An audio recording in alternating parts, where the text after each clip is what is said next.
मुसलमान घर पैदा होवे बच्चा जन्नती और काफर घर पैदा होवे जहन्नमी है, कोई लाजमी शिक नहीं। अल्लाह ताला ने किसी ते कोई निशानी नहीं लाई। अमेरिका का एक बंदा सी जिन्हें पेट्रोल डीजल लॉन्च किया सी, उस बंदे ने न्यू प्रोडक्ट मार्केटिंग च जदों लियांदी दुनिया का सब तो ताकतवर और दुनिया का सब तो अमीर तरीन शख्स बन गया। उन्हें इन्ना बिजनेस किया कि उस बंदे नूं अपनी दौलत का अंदाज़ा नहीं सी कि मेरे को दौलत कितनी है। अल्लाह की ज़ात की तरफों उन्होंने एक छोटी जी बीमारी लगती है, उसका इलाज डॉक्टर हकीमां को नहीं मिलता। बड़ा परेशान होंदा, वो बीमारी उन्होंने बड़ा परेशान करती है, ना सौन देंदी है, ना खाण देंदी है, ना कुछ आराम करन देंदी है। अल्लाह की ज़ात की तरफों लगी बीमारी का इलाज तो कोई दुनिया ते कर नहीं सकता जिन्नी देर खुदा ताला उनका इलाज ना अता करे।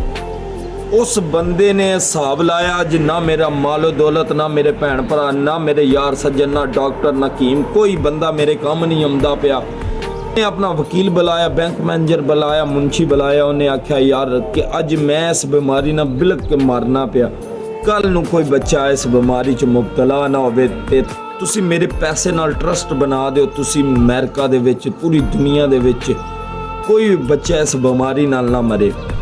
अल्लाह ताला दी करनी ऐसी हुई, वो बंदा थोड़े दिनों तक ठीक होने लग पिया। उन्होंने महसूस होने लग पिया कि मैं हूँ खान लग पिया, सौन लग पिया, मैनू तकलीफ कोई नहीं। डॉक्टर ने मैनू जवाब दे हड़े हर पासियों।